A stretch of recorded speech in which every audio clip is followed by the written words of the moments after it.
छोटा सा ठेला सजा रहा था। राजू एक गरीब लड़का था जिसने हाल ही में तंदूरी चिकन का काम शुरू किया था।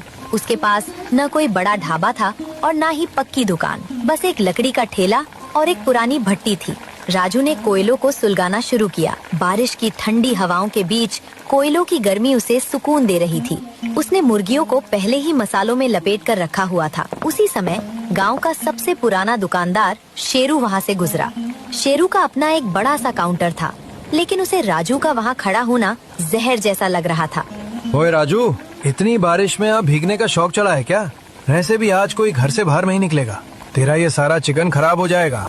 राजू ने मुस्कुरा कर कहा, शेरू भाई, मेहनत करना मेरा काम है। बारिश ऊपर वाले की मर्जी है। जिसे भूख लगेगी वो गर्मा गर्म तंदूरी चिकन खाने जरूर आएगा। शेरू गुस्से में बोला, ज्यादा बातें मत बना। वैसे भी ये जगह मेरे इलाके में आती है, यहाँ ठेला लगाना तुझे महंगा पड़ेगा। राजू ने शांत स्वर में जवाब दिया, भाई, बाजार में जगह सबके लिए होती है। मैं आपकी दुकान नहीं छीन रहा, बस अपनी रोजी कमा रहा हूँ। इसमें जलने वाली क्या बात है? शेरू घर तो पहुँच गया, लेकिन उसका मन बेचैन था। उसे डर था कि अगर लोगों को राजू का स्वाद पसंद आ गया तो उसकी सालों पुरानी दुकान बंद हो जाएगी। उसने अपने नौकर गजाधर को बुलाया। गजाधर भी उतना ही चालाक था जितना शेरू लालची। गजाधर, उस राजू के बच्चे को देखा? इतनी बारिश में भी अंगीठी जलाकर बैठा है। लोग कह रहे हैं उसके मसालों में कोई जादू है। गजाधर हंसते हुए बोला, मालिक, जादू वोदू कुछ नहीं, बस नया लड़का है इसलिए लोग शौक में जा रहे हैं।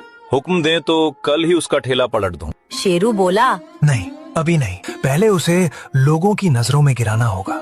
कुछ ऐसा करना होगा कि गांव वाले उसके पास जाने से डरें। फिर उसने एक पुड़िया निकाली और गजाधर को देते हुए कहा, बारिश का फायदा उठाओ, इसे उसके मसालों में मिला देना ताकि खाने वालों की तबीयत खराब हो जाए। रात और गहरी हो गई थी। बारिश कुछ हल्की हुई तो गांव के कुछ लड़के भूख की वजह से बाहर निकल आए।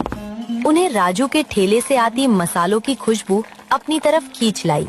एक लड़का बोला, यार, इस बारिश में अगर कुछ गर्मा गर्म मिल जाए तो मजा आ जाए। देखो, राजू का ठेला अभी भी खुला है, खुशबू तो कमाल की आ रही है। वे सब राजू के पास गए और 2 प्लेट तंदूरी चिकन मांगा। राजू ने पूरी सफाई के साथ कोयलों पर चिकन भुना और नींबू और प्याज के साथ परोसा। एक लड़का खाते ही बोला, वाह राजू भाई, क्या स्वाद है। शेरू के यहाँ तो बस मिर्च होती है, लेकिन तुम्हारे चिकन में असली मसालों का मजा है। राजू मुस्कुरा कर बोला, ये सब ताजे चिकन और उन मसालों का कमाल है जो मैं खुद अपने हाथों से पीसता हूँ और सफाई का पूरा ध्यान रखता हूँ। देखते ही देखते वहाँ भीड़ लग गई। राजू की पहली रात बहुत सफल रही। उसे अच्छी कमाई हुई, लेकिन दूर खड़ा शेरू जलन से भरा हुआ था। अगली सुबह राजू मंडी से ताजा चिकन लेने गया हुआ था। पीछे से गजाधर चुपके से उसके ठेले के पास पहुंचा। आज तेरा खेल खत्म राजू। जैसे ही उसने पुड़िया निकालकर मसालों में मिलाने की कोशिश की, अचानक तेज हवा चली और ठेले के ऊपर लगा तिरपाल गिर गया। गजाधर घबरा गया और पुड़िया उसके हाथ से गिरकर कीचड़ में दब गई। उसी समय गांव के काका वहां से गुजर रहे थे। कौन है वहाँ? गजा, तू यहाँ क्या कर रहा है? गजाधर तुरंत बोला, कुछ नहीं काका, बस देख रहा था कि राजू ने ठेला ठीक से ढका है या नहीं। काका ने कहा, लो मेरा छाता ले जाओ और अपने मालिक के पास जाओ। दूसरों के काम में बेवजह टांग मत लाया करो, वरना एक दिन बुरी तरह फंस जाओगे। गजाधर वहाँ से भाग गया। इस तरह राजू पहली बार बड़ी मुश्किल से बच गया। जब शेरू को पता चला कि गजाधर नाकाम हो गया है, तो उसने नई चाल चली। उसने अपनी दुकान के बाहर बड़ा सा पोस्टर लगवा दिया, 1 प्लेट तंदूरी चिकन सिर्फ 60 रुपए। जबकि राजू 120 रुपए में बेच रहा था। शेरू बोला, अब देखता हूँ ग्राहक किसके पास जाते हैं। एक बार नुकसान सह लूंगा, लेकिन राजू को बर्बाद करके रहूंगा। गांव वाले सस्ते दाम देखकर शेरू की दुकान की तरफ जाने लगे। शाम तक राजू के ठेले पर सन्नाटा था, जबकि शेरू की दुकान पर भीड़ लगी हुई थी। राजू उदास खड़ा था। उसका छोटा भाई सोम बोला, भैया, क्या हम भी दाम कम कर दें? राजू ने तुरंत कहा, नहीं सोम, अगर हम दाम कम करेंगे तो हमें खराब माल खरीदना पड़ेगा और मैं लोगों को जहर नहीं खिला सकता। हम अपनी क्वालिटी नहीं गिराएंगे। उधर शेरू ने मुनाफा बचाने के लिए घटिया तेल और पुराना चिकन इस्तेमाल करना शुरू कर दिया। वो मुर्गियों को कई दिन बिना फ्रिज के रखता था। एक दिन गजाधर बोला, मालिक, अब तो इसमें से बदबू आने लगी है। अगर लोगों को पता चल गया तो क्या होगा? शेरू गुस्से में बोला, बेवकूफ, इसमें लाल रंग और तेज मिर्च डाल दे। लोगों को सिर्फ सस्ता चाहिए, सेहत नहीं।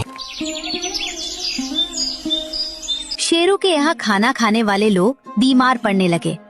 किसी को पेट दर्द, किसी को उल्टियाँ शुरू हो गईं। ये खबर गांव के मुखिया जी तक पहुँची। ये क्या हो रहा है? अचानक इतने लोग बीमार कैसे पड़ गए? लोगों ने बताया, मुखिया जी, हमने कल रात शेरू के यहाँ से चिकन खाया था, तभी से तबीयत खराब है। मुखिया जी ने तुरंत शेरू को बुलवाया। शिरो, मैं क्या सुन रहा हूँ? ये सभी लोग तुम्हारा तंदूरी चिकन खाने के बाद बीमार हो गए। शेरू ने डरते हुए कहा, मुखिया जी, ये बारिश का मौसम है, पानी खराब होगा, मेरे खाने में क्या खराबी हो सकती है? लेकिन जो लोग राजू के यहाँ खा रहे हैं वो तो बिल्कुल ठीक है। यह तो किस्मत की बात है, शायद उसने कुछ जड़ी बूटियां मिला दी हों। मुखिया जी, मैं सिर्फ ताज़ा चिकन और साफ मसाले इस्तेमाल करता हूँ। मुखिया ने समझदारी दिखाते हुए कहा कि आज दोनों का खाना टेस्ट किया जाएगा। शेरू के होश उड़ गए। उसका सारा सामान पुराना था। उसने गजाधर को आदेश दिया कि कहीं से ताज़ा मुर्गी चुरा कर लाए। रात को गजाधर राजू के बारे में घुसा, लेकिन जैसे ही उसने एक मुर्गी पकड़ी, वो जोर जोर से चिल्लाने लगी। कौन है वहाँ? राजू लाठी लेकर बाहर निकला। गजाधर भागने लगा, लेकिन अंधेरे और कीचड़ की वजह से फिसल गया और बुरी तरह गिर पड़ा। उसके पैर में काफी चोट लग गई और वो दर्द से चिल्लाने लगा, बचाओ, बचाओ। राजू तुरंत उसके पास पहुंचा और बोला, अरे गजाधर, तू यहाँ क्या कर रहा है? तुझे तो बहुत चोट लग गई है। चल, मैं तुझे घर छोड़ देता हूँ। राजू ने उसे सहारा देकर उठाया और उसके घर पहुंचाया। वहाँ उसने उसके हाथ पैर पर पट्टी भी बांधी। ये सब देखकर गजाधर शर्मिंदा हो गया। उसकी आंखों में आंसू आ गए। राजू भाई, तुम बहुत अच्छे इंसान हो। मैं तो तुम्हें बर्बाद करने आया था, लेकिन तुमने मेरी जान बचा ली। मुझे माफ कर दो। राजू ने मुस्कुराकर कहा, छोड़ो गजाधर, इंसानियत सबसे बड़ी चीज होती है। आखिर इंसान ही इंसान के काम आता है। गजाधर अब और चुप नहीं रह सका। उसने रोते हुए सारी सच्चाई बता दी। राजू भाई, शेरू मालिक ने मुझे तुम्हारे मसालों में जहर मिलाने के लिए भेजा था। वही लोगों को सड़ा हुआ चिकन खिला रहे हैं, जिसकी वजह से पूरा गांव बीमार हुआ है। और आज उन्होंने मुझे तुम्हारे यहाँ से मुर्गियां चुराने भेजा था। ये सुनकर राजू हैरान रह गया। अगली शाम मुखिया जी के घर दोनों के खाने की जांच शुरू हुई। राजू ने अपने हाथों से बनाया हुआ ताज़ा तंदूरी चिकन भेजा, जबकि शेरू डर के मारे कहीं और से चिकन मंगवाकर भेज रहा था। डॉक्टर साहब ने दोनों खाने की अच्छी तरह जांच की। फिर उन्होंने सबके सामने कहा, राजू का खाना पूरी तरह साफ और शुद्ध है, लेकिन शेरू के खाने में खतरनाक रंग और खराब चीजें मिली हुई हैं। ये लोगों की सेहत के लिए बहुत हानिकारक है। शेरू घबरा गया और बोला, डॉक्टर साहब, ये झूठ है, इसमें मेरा कोई हाथ नहीं है, ये सब राजू की चाल है। तभी गजाधर वहाँ पहुँच गया। उसके हाथ पर पट्टी बंधी हुई थी। उसने आगे बढ़कर कहा, मुखिया जी, मैं सच बताना चाहता हूँ। शेरू मालिक ही खराब चिकन इस्तेमाल कर रहे थे। उन्होंने ही मुझे राजू का काम बिगाड़ने भेजा था। शेरू, तूने पैसों के लालच में अपने ही गांव वालों की जान खतरे में डाल दी। आज से तेरी दुकान बंद की जाती है और जो लोग तेरी वजह से बीमार पड़े हैं, उनके इलाज का खर्च भी तुझे ही देना होगा। मुझे माफ कर दीजिए मुखिया जी, लालच ने मेरी अक्ल मार दी थी। मैं आगे से ऐसा कभी नहीं करूंगा। मुझे एक मौका और दे दीजिए। नहीं शेरू, अब तुझे दूसरा मौका नहीं मिलेगा। उस दिन के बाद पूरे गांव में सिर्फ राजू की ईमानदारी की चर्चा होने लगी। मुखिया जी ने बाजार में उसे एक पक्की जगह दे दी, ताकि वो बारिश और धूप से बचकर आराम से अपना काम कर सके। राजू, तेरी ईमानदारी और मेहनत ने तुझे यहाँ तक पहुँचाया है। हमेशा इसी तरह सच्चाई के रास्ते पर चलना। धन्यवाद मुखिया जी। मैं वादा करता हूँ कि हमेशा लोगों को साफ और शुद्ध खाना ही खिलाऊंगा। अब फिर से बारिश होने लगी थी, लेकिन इस बार राजू किसी तिरपाल के नीचे नहीं, बल्कि एक पक्की छत के नीचे अपना ठेला लगा रहा था। गांव वाले अब उसे प्यार से राजू भाई तंदूरी वाले कहकर बुलाते थे। एक दिन गांव के वही काका उसके ठेले पर आए और बोले, राजू बेटा, एक प्लेट तंदूरी चिकन खिलाना। अब तो बारिश का असली मजा तेरे हाथ के चिकन में ही आता है। बिल्कुल काका, अभी आपके लिए स्पेशल तंदूरी चिकन तैयार करता हूँ। उधर शेरू अब गांव की गलियों में मजदूरी करने लगा था। उसका घमंड पूरी तरह टूट चुका था। एक दिन वो शर्मिंदा होकर राजू के पास आया और बोला, राजू, क्या मुझे यहाँ काम मिल सकता है? मुझे अपनी गलती का एहसास हो गया है। शेरू भाई, आप मुझसे बड़े हैं, अगर आप चाहें तो यहाँ मेरी मदद कर सकते हैं। मुझे हिसाब किताब संभालने वाले इंसान की जरूरत है। राजू ने शेरू को माफ कर दिया और उसे अपने साथ काम पर रख लिया। अब दोनों मिलकर काम करने लगे।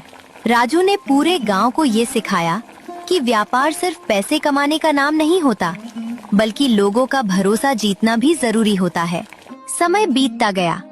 रतनपुर गांव में और भी कई दुकानें खुल गईं, लेकिन राजू की दुकान का नाम सबसे ऊपर रहा। आज भी जब बारिश होती है और बादल गरजते हैं, तब गांव वालों को राजू की वो पहली रात याद आ जाती है, जब उसने बारिश में कोयले सुलगाकर अपनी किस्मत बदल दी थी। लालच इंसान को नीचे गिरा देता है, लेकिन सच्चाई और मेहनत उसे आसमान की ऊंचाइयों तक पहुंचा देती है। राजू का तंदूरी चिकन आज भी गांव की सबसे पसंदीदा चीज है।